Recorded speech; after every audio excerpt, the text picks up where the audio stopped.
বন্ধুরা, চলো আজকের খুবই রোমাঞ্চকর গল্পটা শোনা যাক। 6 বছরের নাতি যখন জানালা দিয়ে নিজের পরীর মতো মাকে ঠাকুমার ওপর অত্যাচার করতে দেখলো, তখন তার গায়ে কাঁটা দিয়ে উঠল। ভরা আদালতে যখন সেই ছোট্ট বাচ্চাটা কাঁদতে কাঁদতে বলল, জজ কাকু, আমার মা মানুষ নয়, রাক্ষস, তখন নিস্তব্ধ আদালতের বিচারকও নিজের চোখের জল ধরে রাখতে পারলেন না।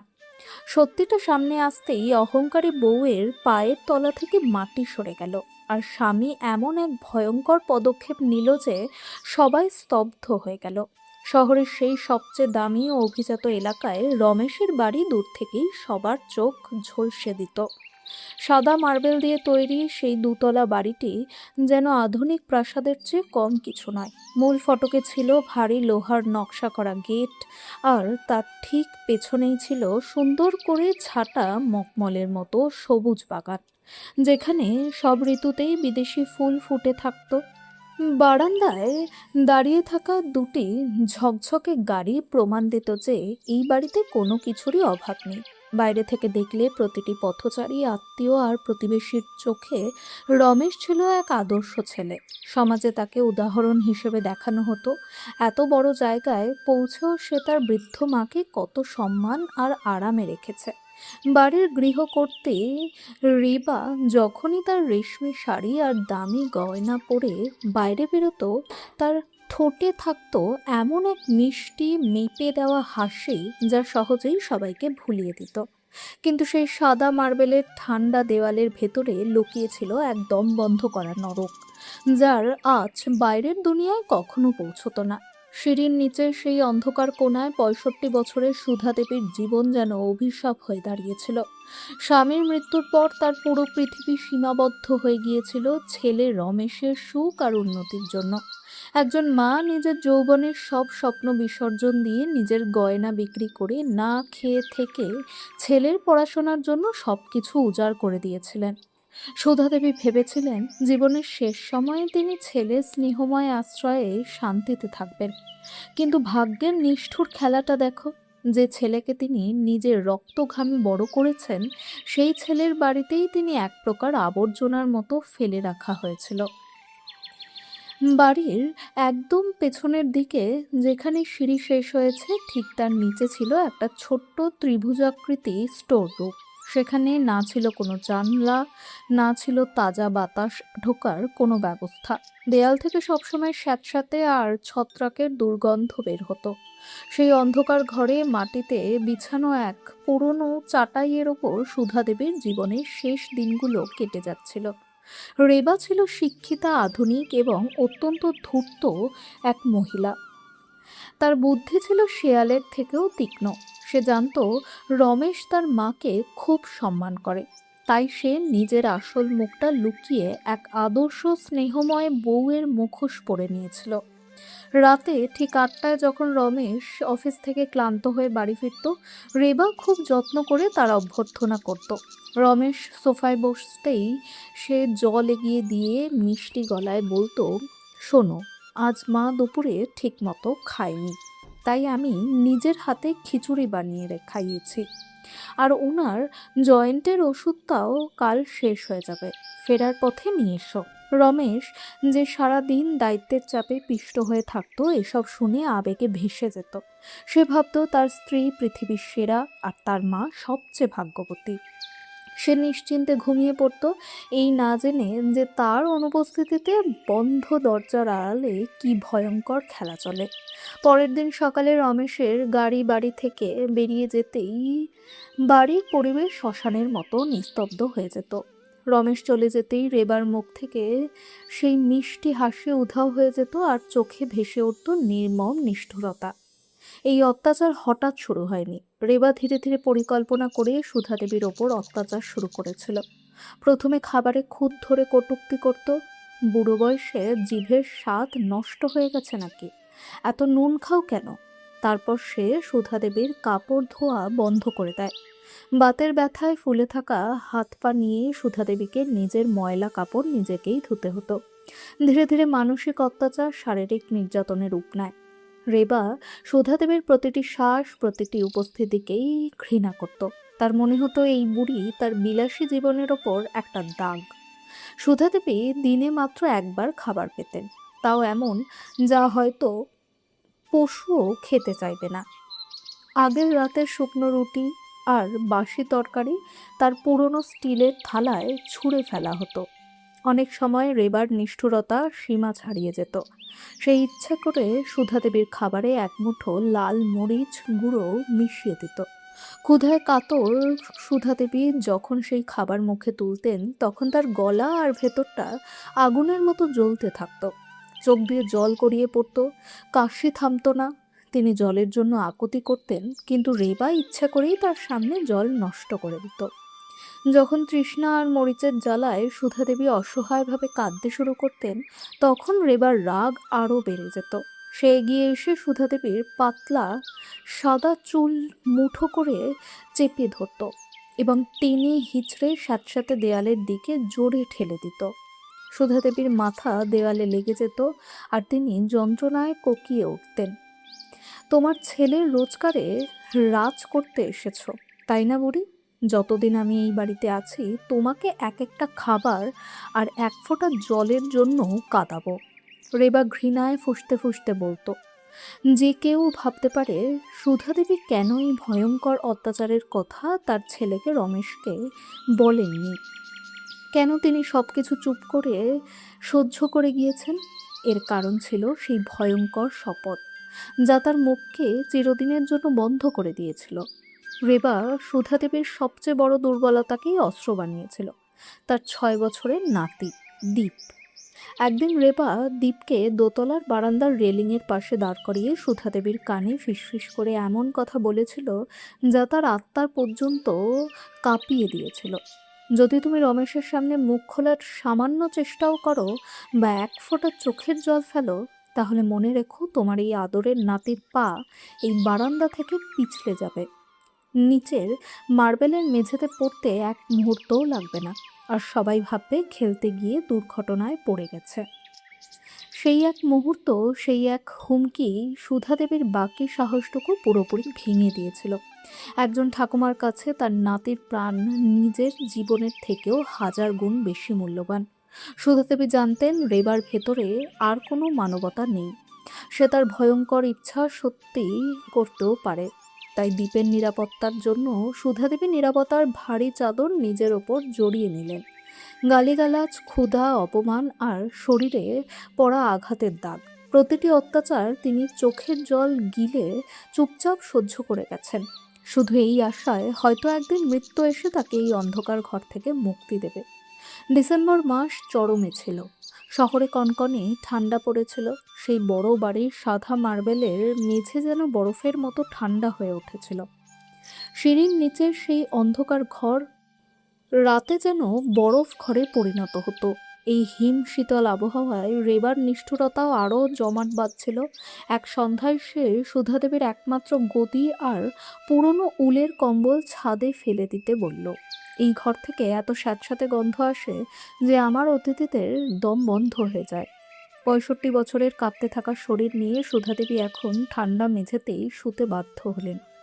গায়ে দেওয়ার জন্য ছিল শুধু একটি পুরনো ছেঁড়া সুতির চাদর, যা ঠান্ডা আটকাতে একেবারেই অক্ষম ছিল।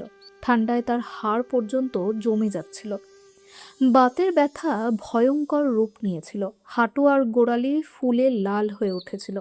সকালে দুপা হাঁটতেও তাকে দেয়াল ধরে অনেকক্ষণ সাহস জোগাড় করতে হতো। তার পুরো শরীর সবসময় শুকনো পাতার মতো কাঁপত। এক সকালে রমেশ অফিসে যাওয়ার পর বাড়িতে ভয়ঙ্কর নীরবতা নেমে এলো। সুধা দেবীকে পরিষ্কার করার নির্দেশ দেওয়া হলো। তার কাঁপতে থাকা অবশ হাতের মধ্যে এক ট্রে ধরিয়ে দেওয়া হলো, যাতে ছিল রেবার প্রিয় বিদেশি ক্রিস্টালের একটি ভারী দামি গ্লাস। দুর্বলতা, ভয় আর ঠান্ডায় অবশ হয়ে যাওয়া হাতে হঠাৎ শক্তি ফুরিয়ে গেল। ট্রের ভারসাম্য নষ্ট হলো আর মুহূর্তেই গ্লাসটা মেঝেতে পড়ে চুরমার হয়ে গেল। সেই ভাঙার তীব্র শব্দে সুধাদেবীর প্রাণ যেন শুকিয়ে গেল। তিনি জানতেন এবার কি হতে চলেছে। তিনি ভয়ে চোখ বন্ধ করে কাঁপতে লাগলেন। রেবা পাশে বসেছিল, সাপের মতো ফোঁস করে উঠল। তার চোখে এমন এক শয়তানির রাগ জ্বলছিল যা দেখে পাথরও কেঁপে উঠবে।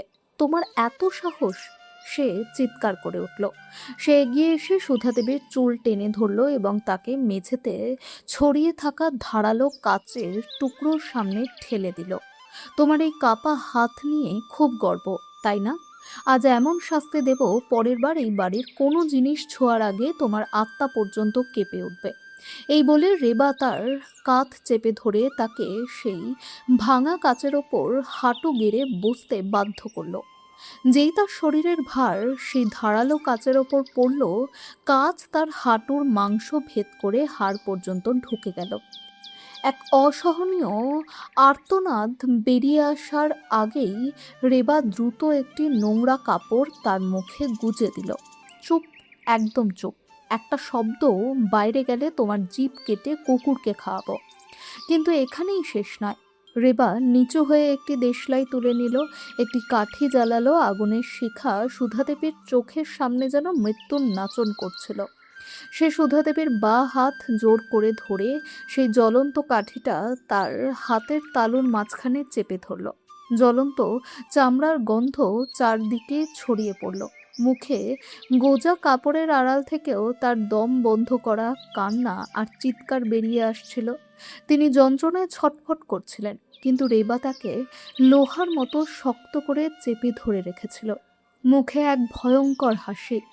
তার চোখ থেকে অঝরে জল পড়ছিল, যা গাল বেয়ে রক্তমাখা মেঝেতে পড়ছিল। এটা কোনো একদিনের দুঃস্বপ্ন ছিল না, এটাই ছিল সেই বাড়ির প্রতিদিনের সত্যি।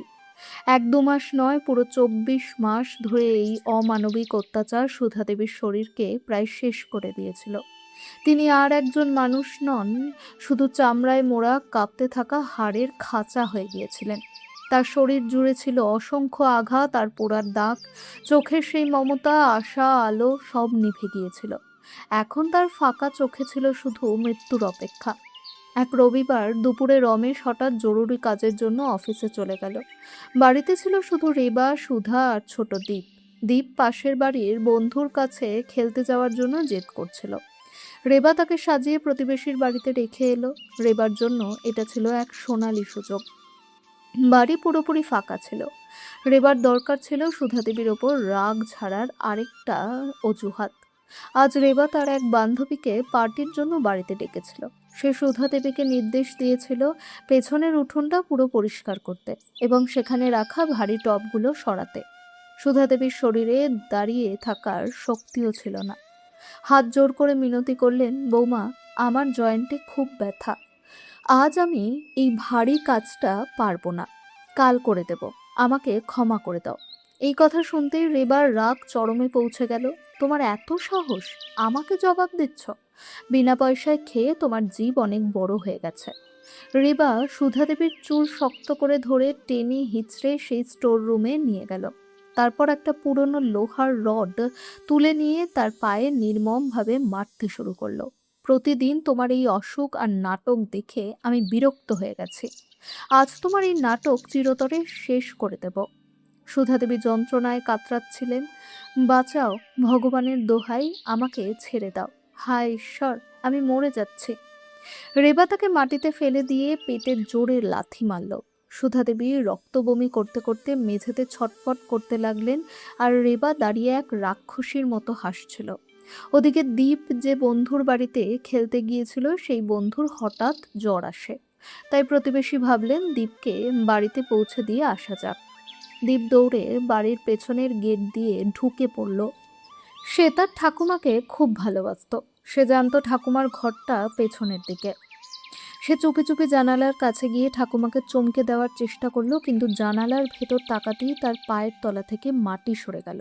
সে দেখল তার সেই পরীর মতো মা, যাকে সে পৃথিবীর সেরা মানুষ মনে করত, সেই মা একটা লোহার রড দিয়ে তার প্রিয় ঠাকুমাকে পশুর মতো মারছে। ঠাকুমার মুখ থেকে রক্ত বেরোচ্ছে, তিনি হাত জোর করে কাঁদছেন, আর তার মা চুল টেনে গালাগালি করছে। এই ভয়ঙ্কর দৃশ্য ছোট্ট দ্বীপ সহ্য করতে পারল না। তার গলা থেকে এক হৃদয় বিদারক চিৎকার বেরিয়ে এলো, মা, আমার ঠাকুমাকে ছেড়ে দাও। রেবার হাত থেকে রড পড়ে গেল। সে ঘুরে জানালার দিকে তাকালো। দীপ সেখানে দাঁড়িয়ে কাঁপছে, তার চোখ থেকে অঝরে জল পড়ছে। রেবা বুঝে গেল তার খেলা শেষ। সে দৌড়ে বাইরে এলো, কিন্তু ততক্ষণে দীপ পালিয়ে গেছে। সৌভাগ্যবশত রমেশের মিটিং সেদিন তাড়াতাড়ি শেষ হয়েছিল। ঠিক তখনই সে গাড়ি নিয়ে বাড়ির গেটে পৌঁছে গেল। দীপ দৌড়ে গিয়ে বাবার গাড়ির সামনে দাঁড়ালো এবং ফুপিয়ে কাঁদতে লাগলো। বাবা, মা ঠাকুমাকে মারছে, অনেক রক্ত, মা খারাপ, ঠাকুমাকে বাঁচাও বাবা। রমেশের মাথায় যেন বাজ পড়ল। সে তৎক্ষণাৎ গাড়ি থেকে নেমে দীপকে কোলে নিয়ে বাড়ির পেছনের দিকে দৌড়লো। স্টোররুমের দরজা খুলতেই তার পায়ের তলা থেকে মাটি সরে গেল। তার মা রক্তে ভেজা অবস্থায় মেঝেতে পড়ে আছেন, কাপড় ছিঁড়ে গেছে, শরীরে আঘাতের দাগ, আর তিনি প্রায় অজ্ঞান হয়ে পড়েছেন। সেই মুহূর্তে রমেশের সামনে রেবার আসল ভয়ঙ্কর চেহারা প্রকাশ পেল। রেবা তখনও নিজেকে বাঁচানোর চেষ্টা করছিল, কিন্তু রমেশের রক্ত চোখ দেখে সে কেঁপে উঠল। সেই ভয়ঙ্কর দুপুরের ঘটনা শুধু সেই বাড়িকেই নয়, পুরো শহরের বিবেককে নাড়া দিল। পুলিশের গাড়ির সাইরেন যখন সেই অভিজাত পাড়ার নিস্তব্ধতা ভেঙে দিল, তখন আশেপাশের মানুষের মুখোশও খুলতে শুরু করলো।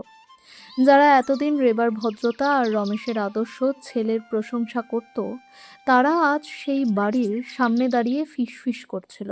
অ্যাম্বুলেন্সে করে যখন সুধাদেবীর রক্তাক্ত কাঁপতে থাকা শরীর স্ট্রেচারে করে বের করা হলো, তখন সবার গা শিউরে উঠল।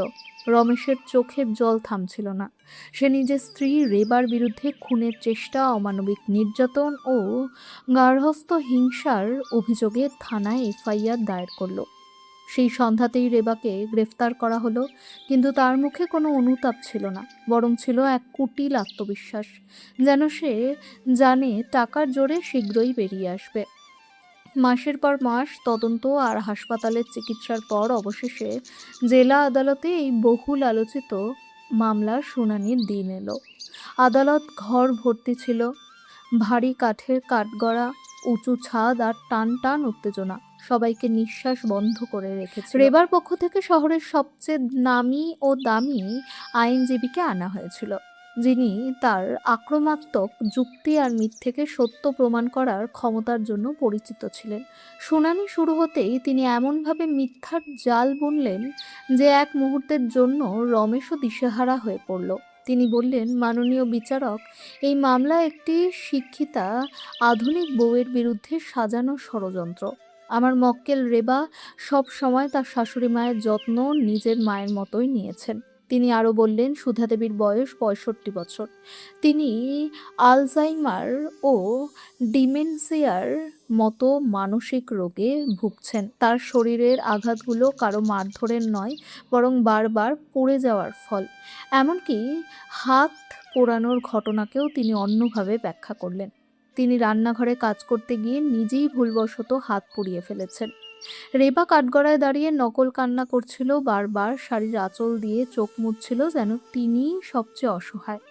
সরকারি কৌশলীর কাছে মেডিকেল রিপোর্ট থাকলেও সরাসরি প্রমাণ ছিল না। বাড়িতে কোনো সিসিটিভি ছিল না, আর কাজের লোকদেরও সেই ঘরের কাছে যেতে দেওয়া হতো না। সুধাদেবীর অবস্থা এতটাই খারাপ ছিল যে তিনি হুইলচেয়ারে আদালতে উপস্থিত থাকলেও ঠিকমতো কথা বলতে পারছিলেন না। প্রমাণের অভাবে রমেশ ভিতরে ভিতরে ভেঙে পড়ছিল। রেবা এক কোণ দিয়ে তাকিয়ে হালকা কুটিল হাসল। সে নিশ্চিত ছিল আবারও সে বেঁচে যাবে। ঠিক তখনই এক অপ্রত্যাশিত মোড় এলো। সরকারি কৌশলী উঠে দাঁড়িয়ে বললেন, মাননীয় বিচারক, এটা সত্যি যে বাড়ির ভিতরে কোনো ক্যামেরা ছিল না। এটাও সত্যি যে ভুক্তভোগীর কণ্ঠস্বর চাপা পড়ে গেছে। কিন্তু প্রতিরক্ষা পক্ষ এটা ভুলে গিয়েছিল যে সেদিন বাড়ির ভিতরে ঘটে যাওয়া সেই নিষ্ঠুরতার নগ্ন নাচ বন্ধ দরজার আড়ালে লুকিয়ে থাকতে পারেনি। আমাদের কাছে এই অমানবিক ঘটনার এমন একজন প্রত্যক্ষদর্শী আছে, যার চোখ সবকিছু দেখেছে এবং যার মুখ মিথ্যে বলতে পারে না। আদালতের ভারী কাঠের দরজা ধীরে ধীরে খুলল। সবাইয়ের চোখ দরজার দিকে ঘুরে গেল। সেখানে রমেশ দাঁড়িয়েছিল, আর সে তার 6 বছরের ছোট ছেলের হাত শক্ত করে ধরে রেখেছিল। দীপ স্কুলের পোশাক পরেছিল, এত বড় জায়গা, এত আইনজীবী আর পুলিশের মাঝে সে ভীষণ ভয় পেয়ে গিয়েছিল। তার ছোট ছোট পা কাঁপছিল। আদালতে এমন নিস্তব্ধতা নেমে এলো যে মানুষের শ্বাস নেওয়ার শব্দও শোনা যাচ্ছিল। রেবার মুখের রং এক মুহূর্তেই ফ্যাকাশে হয়ে গেল। তার কুটিল হাসি ভয়ে বদলে গেল। রমেশ ধীরে করে আরবকে সাক্ষীর কাঠগড়ার সামনে দাঁড় করালো। তার উচ্চতা কম হওয়ায় একটা ছোট কাঠের টুল এনে দাঁড় করাতে হলো। বিচারক মহাশয়, যিনি নিজেও একজন বাবা ও দাদু, সেই নিষ্পাপ মুখ দেখে কোমল হয়ে গেলেন। তিনি নরম গলায় বললেন, বাবা, তোমার নাম দীপ, তাই তো? ভয় পেও না, এখানে কেউ তোমাকে কিছু বলবে না। তুমি একদম নিরাপদ। শুধু বলো, সেদিন রবিবার দুপুরে তুমি কি দেখেছিলে?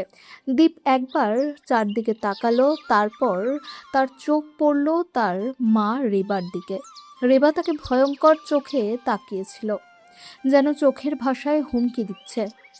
ভয়ে দীপ বাবার গলা শুকিয়ে গেল। কিন্তু হঠাৎ তার চোখ পড়ল আদালতের একপাশে বসা তার ঠাকুমার দিকে।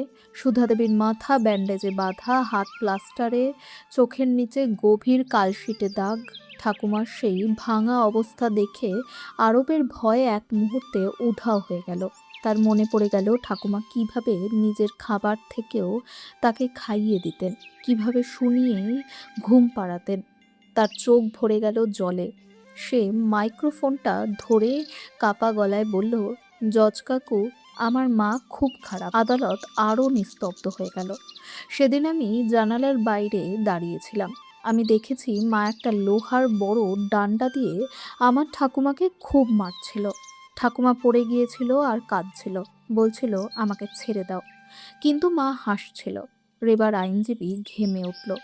দীপ কাঁদতে কাঁদতে বলল, ঠাকুমার মুখ থেকে অনেক রক্ত বেরোচ্ছিল, মেঝেতেও রক্ত ছিল।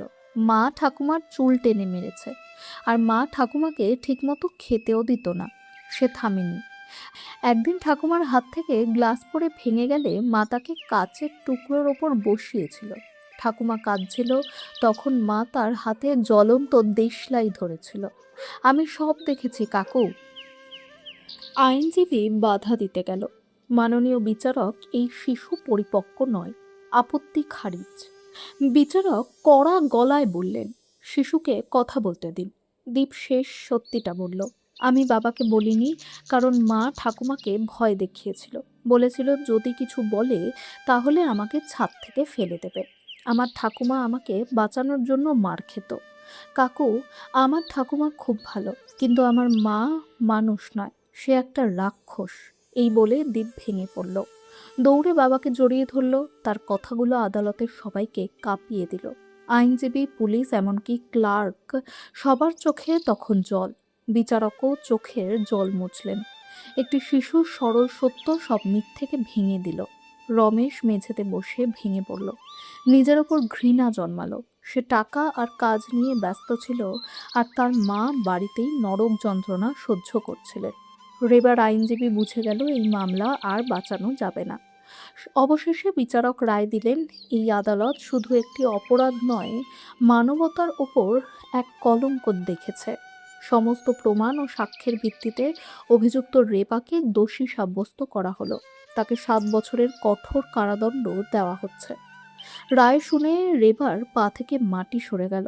সে চিৎকার করতে লাগলো, রমেশ, আমাকে বাঁচাও, আমি তোমার সন্তানের মা। কিন্তু রমেশ ঘৃণায় মুখ ফিরিয়ে নিল। পুলিশ এসে তাকে হাতকড়া পরিয়ে নিয়ে গেল। আদালত ফাঁকা হয়ে গেল। রমেশ তার মায়ের কাছে গিয়ে পায়ে মাথা রেখে কাঁদতে লাগলো, মা, আমাকে ক্ষমা করে দাও, আমি অন্ধ হয়ে গিয়েছিলাম। সুধা দেবী কিছু বলতে পারলেন না, কিন্তু মায়ের স্নেহ থেমে থাকেনি। তিনি কাপা হাতে ছেলের মাথায় হাত রাখলেন আর নাতি দীপকে বুকে জড়িয়ে নিলেন। সেই দিনের পর সুধা দেবী আর সেই অন্ধকার ঘরে থাকেনি। তখন থেকে তিনি বাড়ির সবচেয়ে বড় ঘরের মালকিন হলেন। রমেশ প্রতিজ্ঞা করল এখন থেকে তার মায়ের চোখে আর কোনো কষ্টের জল আসতে দেবে না।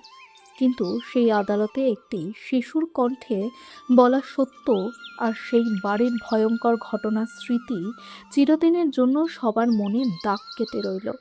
এটি আমাদের ভাবতে বাধ্য করে, আমাদের ঘরের বন্ধ দরজার আড়ালে সত্যি কি থাকে। মানুষ না রাক্ষস? বন্ধুরা, এই ছিল আজকের গল্প। ভালো লাগলে ভিডিওটি লাইক, শেয়ার করুন এবং চ্যানেলটি সাবস্ক্রাইব করে বেল আইকন টিপে দিন। ধন্যবাদ।